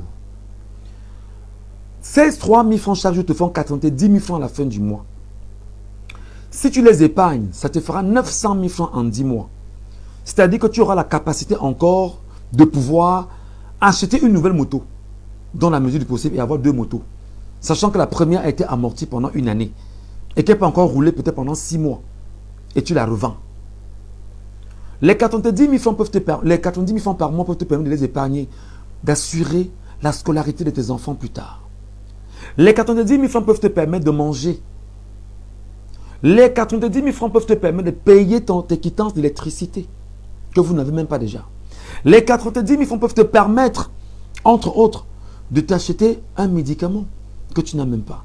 Les 90 000 francs peuvent te permettre de pouvoir, chaque fois, te mouvoir. La moto, pour moi, peut te permettre de te mouvoir. Aller dans un coin ou dans un autre recoin. Cette moto peut te permettre d'aller dans ton champ, prendre les vivres, sortir ton champ et le ramener au village et le vendre. Cette moto n'est pas offerte par quelqu'un.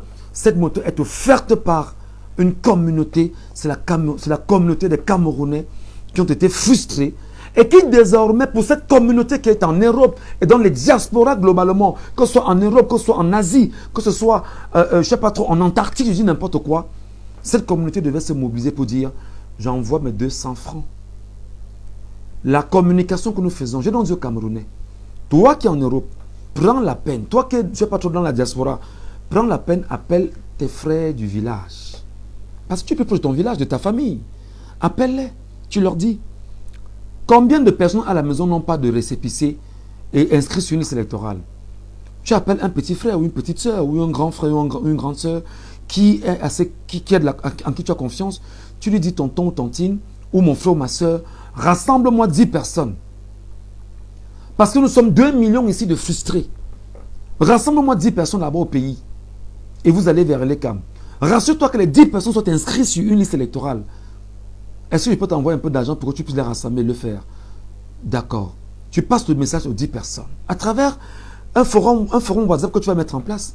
Et ces 10 personnes vont justement faire le déplacement. Tu rajoutes ta partition. Tu diras à ces 10 personnes, prenez votre téléphone. Mettez-vous devant vos téléphones. Faites 5 minutes pour dire exactement pourquoi est-ce que vous vous êtes inscrit sur une liste électorale et pourquoi vous souhaitez voter en 2025 contre les maires véreux, les députés véreux et contre le système en place. Même si c'est en langue locale, faites-le. Tu verras, mon frère de la diaspora, que tu auras 10 petites capsules de 10 personnes de ta famille. Je mets ici le lien par lequel vous m'envoyez cela par WhatsApp. Je récupère et je répartis chez les compatriotes. Et en leur disant, n'oubliez pas de mettre la commune dans laquelle vous vous êtes inscrit. Et nous souhaitons avoir les 360 communes du Cameroun là-dedans. C'est donc quoi l'objectif de ce projet? Premièrement, c'est prendre la peine de voir dans quelle mesure avec un tel projet, on peut aller plus loin.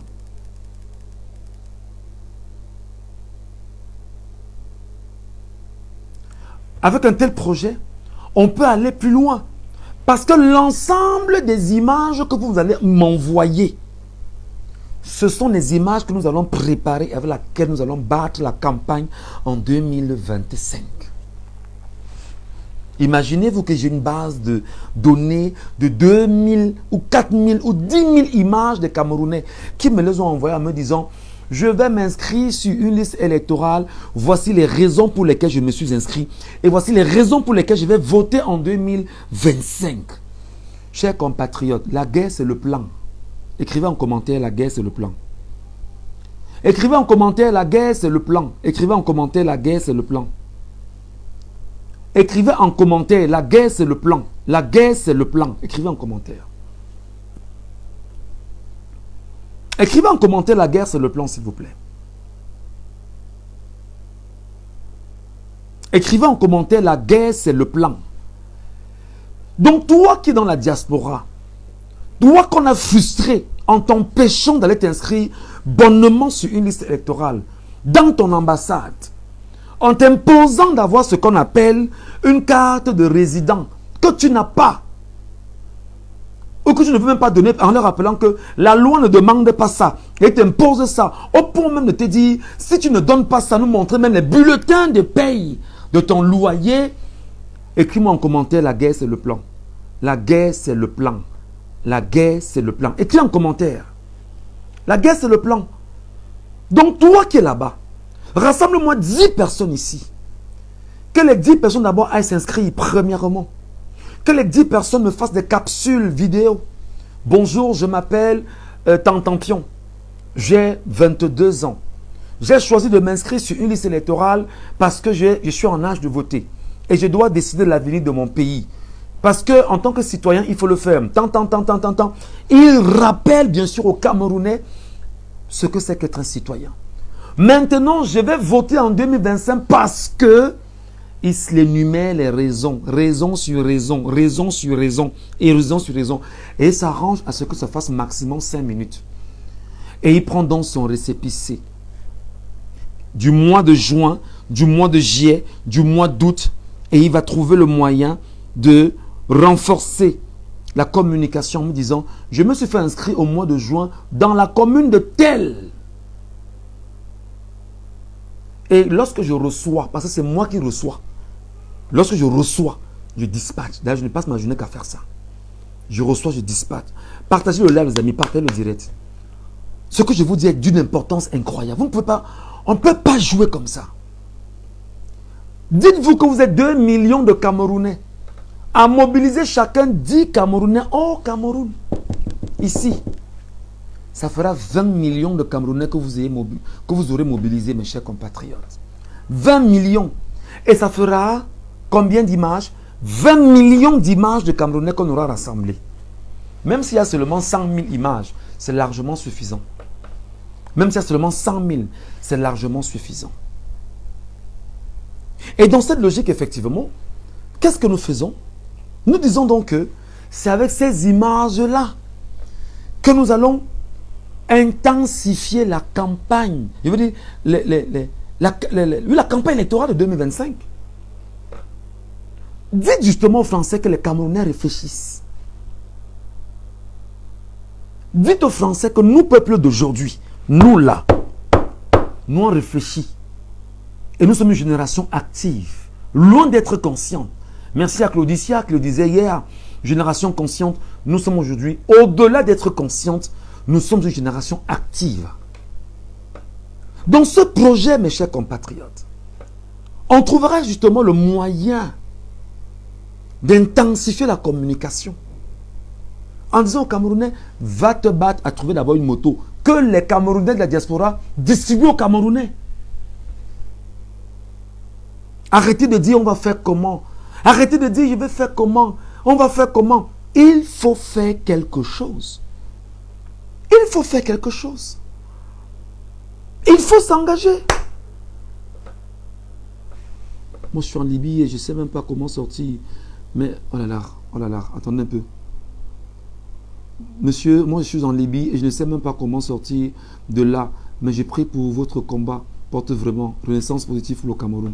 Merci beaucoup, cher Camerounais. Julis Dialas. Merci infiniment. Frères et sœurs, allez massivement vous inscrire sur les électorales. Votre avenir en dépend. Effectivement. C'est pourquoi j'appelle la diaspora. Je dis il faut venger la diaspora.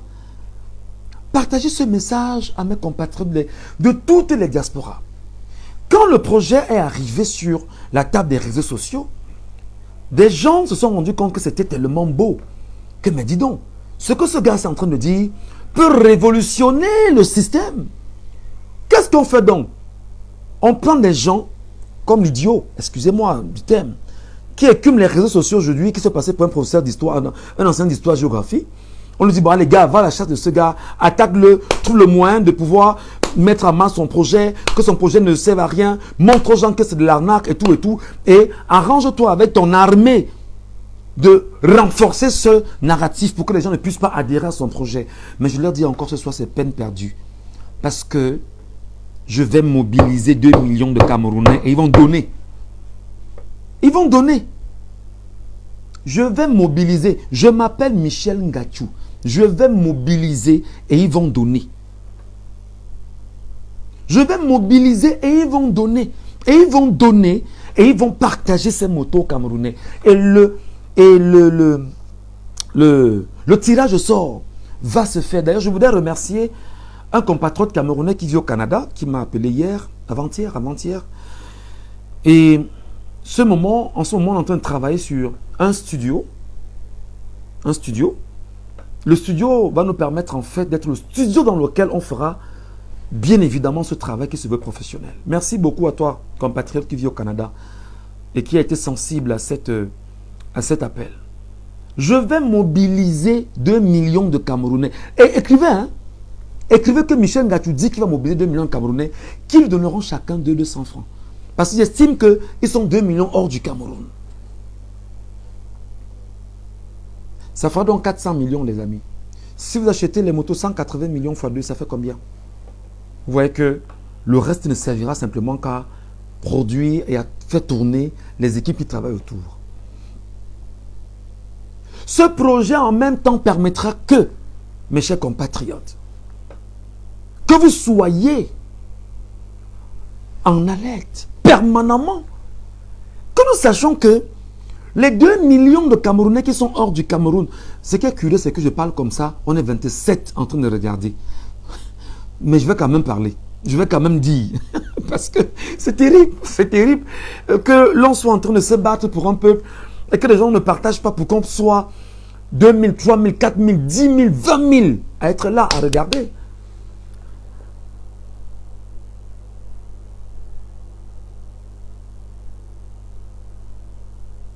Je vais me battre pour ça. Je vais me battre pour ça. Si nous parvenons à réunir 20 millions de Camerounais, le but c'est ça. Il faut qu'avant le 31 août 2024, que nous ayons eu 20 millions de Camerounais inscrits. C'est pourquoi j'appelle la diaspora à jouer sa partition. C'est pourquoi j'appelle la diaspora à jouer sa partition.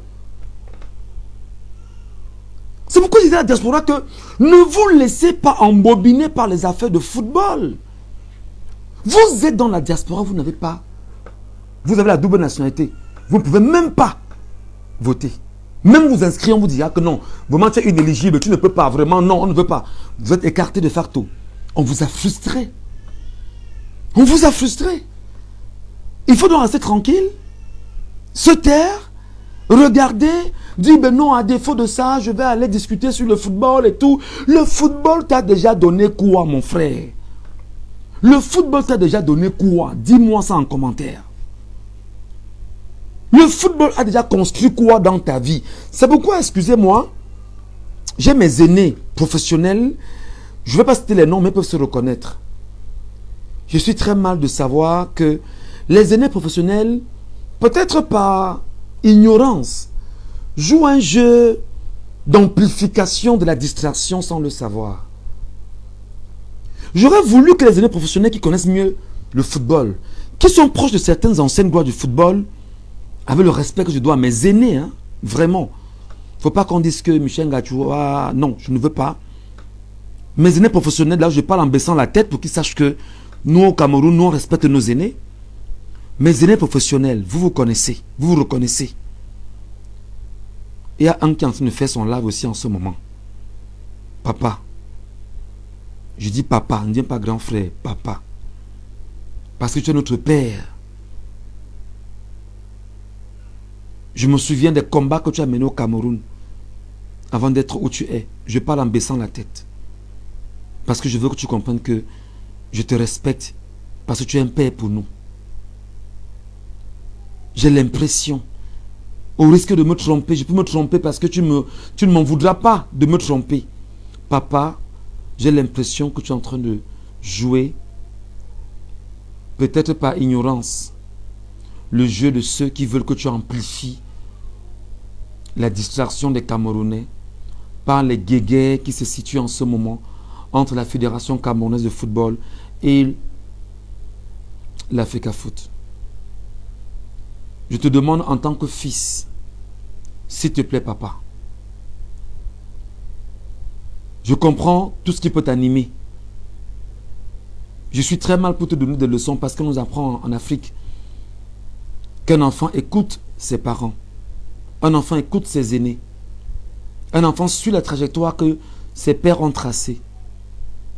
Mais il est aussi important que l'enfant dise au père que papa, est-ce que tu es sur la bonne voie? Est-ce qu'il ne sera pas utile que tu reviennes à l'essentiel? Sors un peu du football. Une fois le message passé, j'espère que le papa qui se reconnaît m'entendra.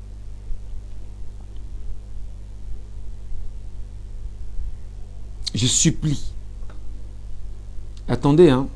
Je vais changer. Le son va un peu changer. Attendez, donnez-moi 2 minutes.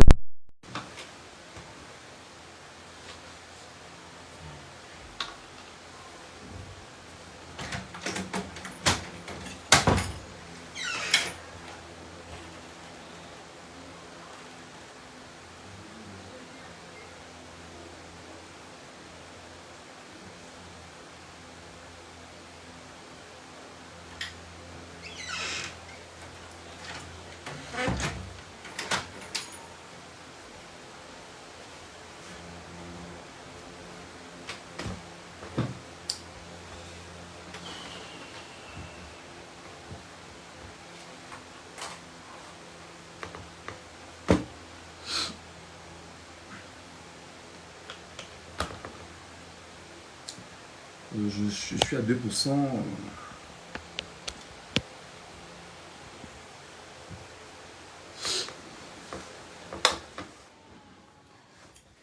Voilà, le son va un peu changer les amis, mais on va faire avec, ok? Je vais essayer de faire avec. Est-ce que vous m'écoutez? Est-ce que le son est bon? Est-ce que le son est bon?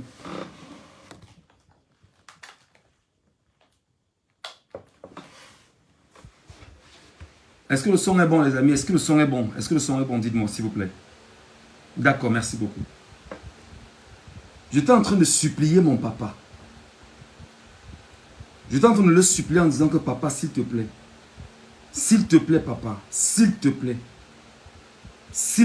papa, taguez-le-moi. Je ne cite pas son nom parce que nous respectons nos parents. Je ne cite pas son nom parce que nous respectons nos aînés. Vous le connaissez, taguez-le-moi. Papa, s'il te plaît, sors de là. Les gens viennent t'écouter parce que les gens savent que ils vont venir lire les clashs, comprendre les clashs. Papa, tu sais exactement ce dans quoi on est passé dans ce pays. Tu sais ce que ce pays nous a fait, continue de faire. Tu es en France aujourd'hui, tu nous as laissés au Cameroun. Nous étions des enfants quand tu étais là. Je peux te reprendre tes mots. Parce que nous t'écoutions à la radio avec beaucoup d'énergie. Je fuyais l'école parce qu'à 10 heures, je devais être à la radio pour écouter ta voix. Il me plaît de vous déplaire. Qu'à vous plaire. Que j'ai juré sur l'autel de Dieu être votre ennemi obsessionnel. Je prends simplement cette phrase. Il y en avait plusieurs que tu adoptais. Je ne vous invente pas. Je vous inventorie. Je vous radiographie. Je vous microfilme. Je vous synecte dans votre anatomie interne et puis je bombarde. Tant pis si je marque contre mon propre camp. Le lucule du micro est là. Langue vipérine, langue serpentine, langue cortine, langue mutine. Grand frère, papa, tu nous as donné l'envie de combattre. Je ne vous demande pas de l'insulter. C'est pas ce que je vous demande. C'est pas ce que je vous demande. Vous savez, autour de nous, il y a des gens qui peuvent même involontairement s'égarer. Involontairement, on s'égare. C'est à nous justement de dire, et avec un langage tout à fait rassembleur. Cher papa, hier tu nous montrais le chemin. Mais depuis 2 semaines, 3 semaines, nous on a l'impression que tu quittes un peu la trajectoire. Est-ce qu'il ne serait pas temps, papa, que tu reviennes sur le chemin? Un langage comme celui-là, peut-être le père pourra comprendre que mes enfants m'ont rappelé à l'ordre parce que mes enfants estiment que je ne suis pas sur le bon angle. Je vais probablement me remettre. Et nous avons le devoir de faire ce travail pour ce papa-là. C'est donc pourquoi, les amis, nous devons nous battre à sortir des clichés du football. Le football ne nous sert à rien. Je dis encore, on me dira que non, même Hitler avait organisé les Jeux Olympiques juste parce qu'il fallait asseoir son... Voilà. On me dira que ben non, ça ne sert à rien de regarder les championnats et tout ce qui va avec. Je vais donc dire, sans risque de me tromper, que les pays européens sont dans des championnats parce qu'ils sont avancés. Et là-bas, on travaille et on va se divertir le week-end au stade. Là-bas, les gens travaillent jour et nuit. Là-bas, les gens travaillent jour et nuit. Là-bas, les gens travaillent jour et nuit. Le week-end, qu'est-ce qu'on fait? On dit, bon, d'accord, je suis fanatique de football, je suis, c'est pas trop, je sais pas, j'appartiens à un club, je vais aller voir comment ils jouent pour me divertir, et bien voilà. Mais quand il le faut, ils développent leur pays. Le football a développé au Cameroun. Le football est apporté quoi au Cameroun? D'accord, les trophées qu'on a eu au Cameroun. Et puis quoi? Alors les amis, je vous prie, je vous appelle, envoyez-moi ici et maintenant vos contributions. Alertez-moi la diaspora, dites à la diaspora que j'ai besoin d'elle. Dites à la diaspora que j'ai laissé le PayPal, voici le PayPal que j'ai accroché là. C'est quoi le problème?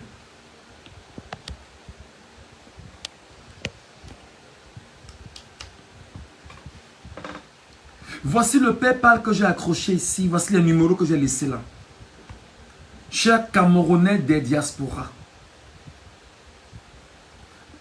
Trop, c'est trop avec la frustration. Si vous suivez les sornettes des aigris, des gens qui sont sans tête ni queue, des gens qui n'ont plus d'objectif, d'orientation, qui vient vous démontrer qu'on a la frappe. Si je vous frappe, si vous êtes 2 millions de Camerounais à me l'avoir donné, portez-moi 2 millions de plaintes. Portez-moi 2 millions de plaintes. C'est-à-dire que si je frappe les Camerounais, portez-moi 2 millions de plaintes. Vous dites qu'un gâchou, tu nous as frappé. Il y a 2 millions de plaintes contre toi. Mais 200 sont chez toi. Mais 200 sont chez toi. Tu as dit que tu devais faire, tu as fait, on a vu. Si je ne fais pas, portez-moi plainte. Si je ne fais pas, portez-moi plainte. Je suis au Cameroun. Je suis au Cameroun. Voilà donc le langage que je vais vous tenir aujourd'hui. J'espère que les enfants qui courent sur les réseaux sociaux comprennent ce message et le comprendront. Avant de dormir, je ferai encore un autre live. Excusez-moi, hein.